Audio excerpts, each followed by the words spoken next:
Conversation initiative, striving to reduce the divisions that keep us apart and divided.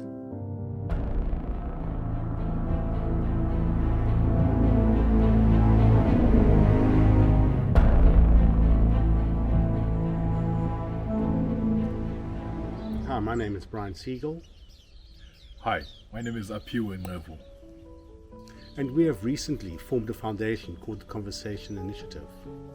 The aim of the foundation is to dissolve the walls that separate us. And as we all know, South Africa in the last month, with its unrests in KwaZulu-Natal and Gauteng, has brought a fresh and new wave of polarization. Recently I was on a taxi and with my wife, and we were going to pick up the stuff from one of the well-known retail outlets in George. And it was during the riots and the lootings that were taking place in KZN. I overheard one of the staff member saying how I wish this would come to George, how I wish this would come to my shop. I know exactly what I would like. I would join it. And I heard the taxi driver commenting on that, saying, I don't even like Jacob Zuma, but I want a plasma screen and I want a washing machine.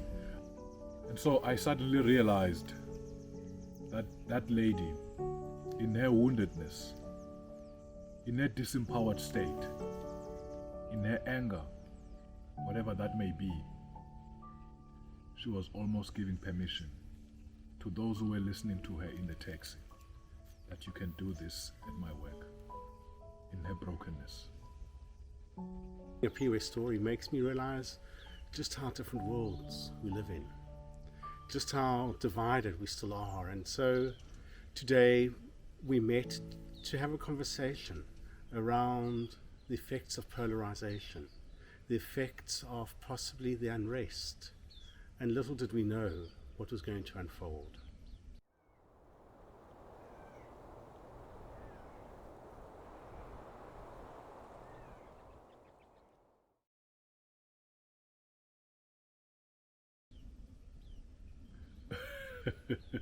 What happened next was quite something.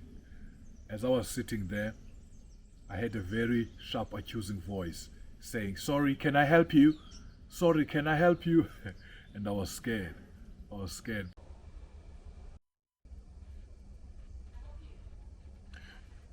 No, Brian, I think you need to talk to them. Who's this one? Yeah. Yes. Okay, thank you. All right. Thanks, Brian. So we're sitting here at the forest to shoot this video. And as I'm sitting here, I'm looking at this direction. There is a gate of somebody's home, and I hear a voice, "Sorry, what are you doing there?" A very accusing voice, a very accusing tone, saying, "Why are you sitting there? Can I help you?" And so I felt the fear, I felt the accusation, I felt suspected. And I'm sitting over here, slightly out of sight of the gate, and so was not noticed. Yeah. So I'm asking Brian, will you handle that, please, Brian? And the minute Brian realizes what's happening, he jumps up, "Sorry, would you come here?" And he's, going to get her. And she apologizes. The second time now today. Huh? The second time now today. As we are walking from the garage, this guy driving a Ford Ranger SUV. He speaks in Afrikaans. "Why are you walking around here? Come look around here." And so I didn't hear properly. I'm like, "Hello, hello." I thought he was greeting at first.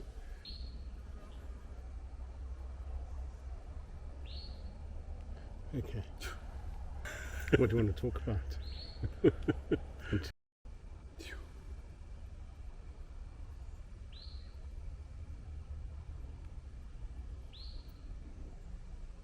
How about talking about the fears?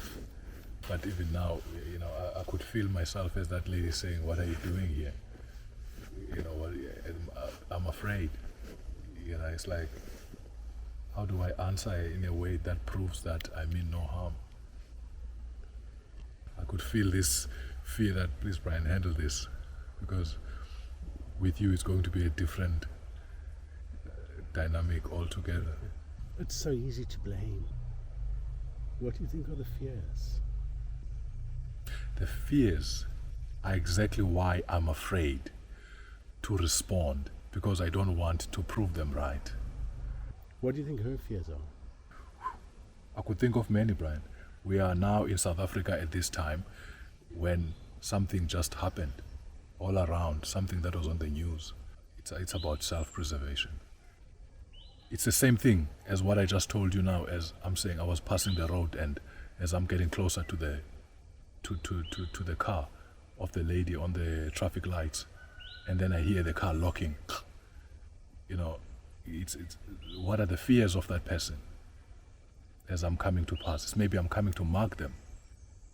Maybe I'm coming to hurt them. Maybe I'm scouting this gate, this yard, looking for an opportunity to go in and rob. So her fears are maybe I'm someone who wants to hurt her. So if I may ask, Brian, she's a white lady. You would understand her better, I assume. What would you think or say? What are her fears?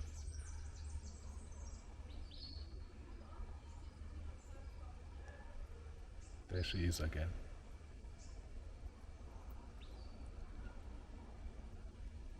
So we'll just keep on rolling and see what happens. I can feel my heartbeat going faster. I can feel how, when I go into my fear, I want to go into my blame. I'm learning that that is part of my trigger mechanism. And so when you were talking about your fear, I could hear blame, not understanding. And for me, there's such a difference between understanding and blame.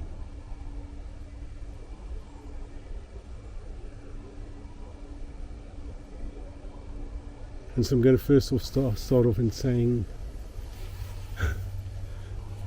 I can really understand how hard it must be to be black.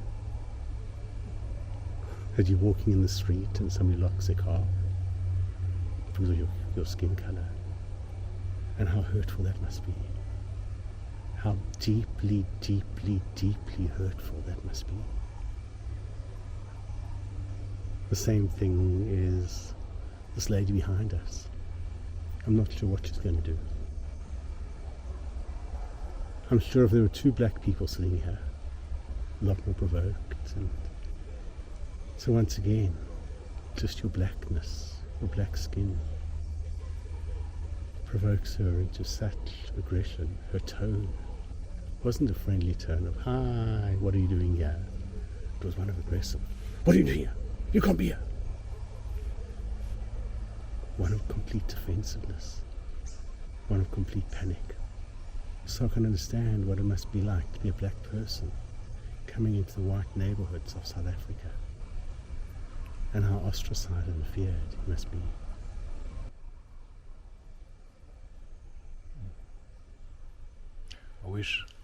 I wish I really did understand. All I really know is what it makes me feel. You know, it makes me feel like a suspect, criminal, before I even do the act. It makes me feel like I'm cut out to be a criminal. You know, I look like one. And yet I try so hard to clean myself up and dress up and look the part, less intimidating, you know, to fit in. What does it feel like to be accused or thought of as a criminal? Degrading. Makes me feel small, unworthy. Makes me feel resentful. Makes me feel resentful. So you're saying that actions like that trigger your resentfulness? Makes me feel resentful, really. And what do you do in resentfulness? What does it make you feel? Hate. aggression.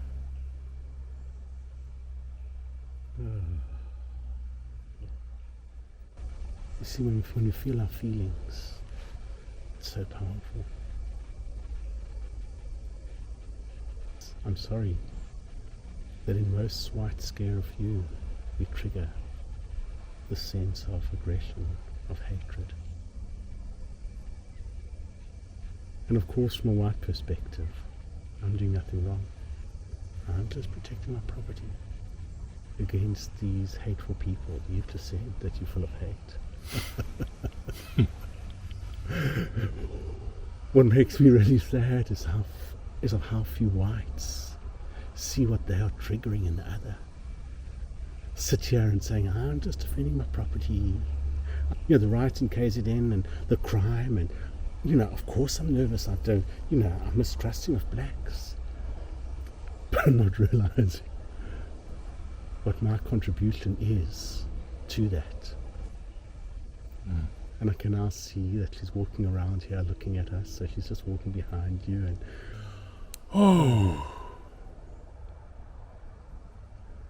yeah, the sadness, yeah, the sadness of it all is that it makes me hopeless. Hi. Hello. Can I come invite you into this conversation? Because we're actually having a conversation around race and around triggering and around how people's reactions create other reactions. And I can just see that you're looking here quite tense, quite aggressive. You're making me quite afraid, as if I've done something really wrong. Just sitting in the forest. Standing outside of, loitering outside of people's homes. Have you not done anything wrong? I'm just sitting here in the forest. No, you're not. This is private property. This is not a forest. This is private property. And I live 3 or 4 houses down the road, and there's no fence over here. There's a lovely forest there, on the other side of the road. No one's private property. So can I ask you? Forest there.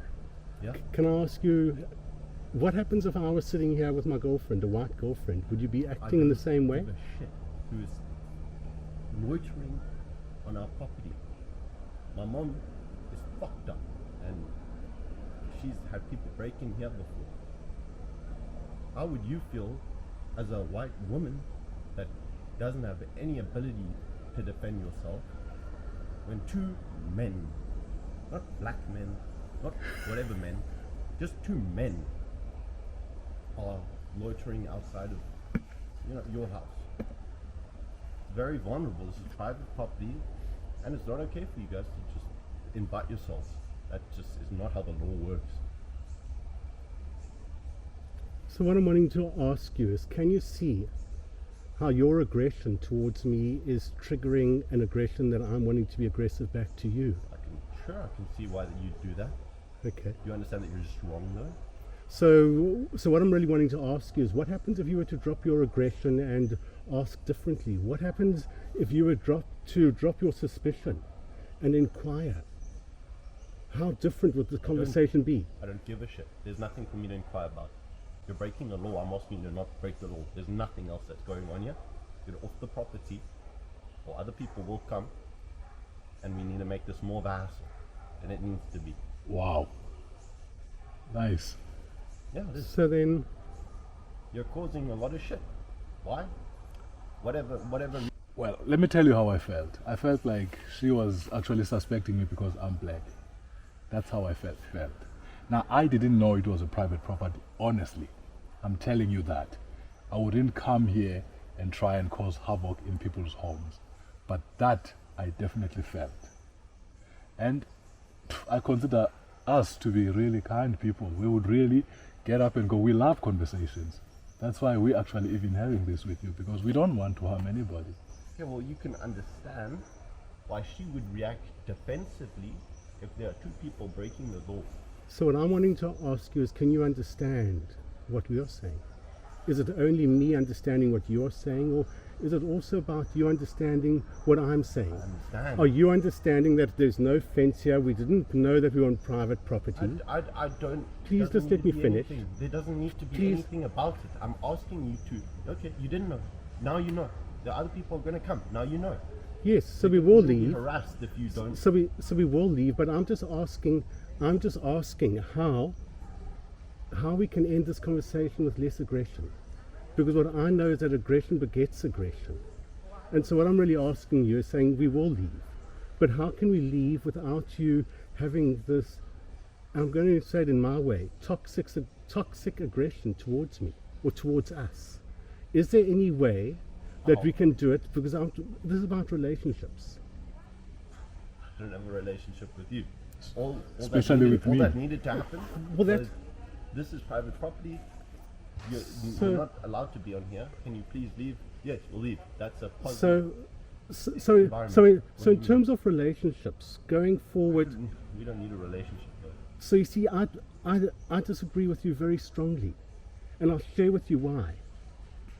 Because what this actually is this is actually about black and white relationships that we're talking about. Because in my whiteness, I don't have very many black relationships, and so what happens is when I stick with that attitude of I don't need to form a relationship with you, we create such barriers.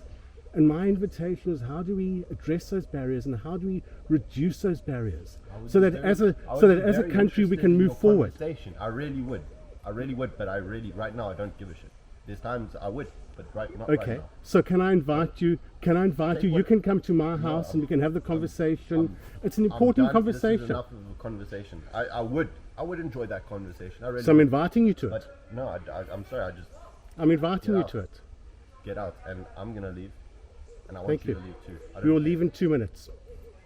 Thank you. now. Okay. Sure. And so,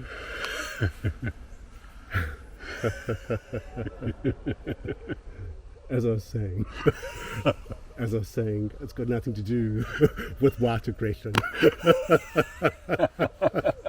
My heartbeat is palpitating. It's fast, and I'm just wondering what happens if I must say, my heartbeat is palpitating. Yeah. And if I didn't have the skill of how to have a conversation, if I didn't have the skill of how to hold someone in a conversation, how would a other person have reacted to that aggression? If I didn't have a skill myself, there are a lot of things I would have said. And my feeling now is we need to leave. So we'll leave. Yeah. Thank you. Thank you very much. So this is the property. This is the farm. This is where we decided to shoot.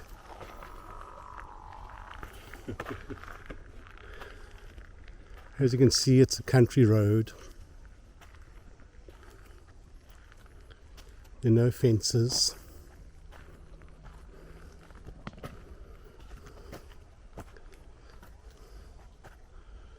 At the Conversation Initiative, we are about having those difficult conversations that are so real to us. It's not about blame. It's not about blame. It's about allowing. We believe that it is by having conversations similar to these that we can unite, that we can bring together. And so we invite anybody interested to find out more about us and to see how we can change South Africa to a united country. Join the conversation, invite us, and be heard.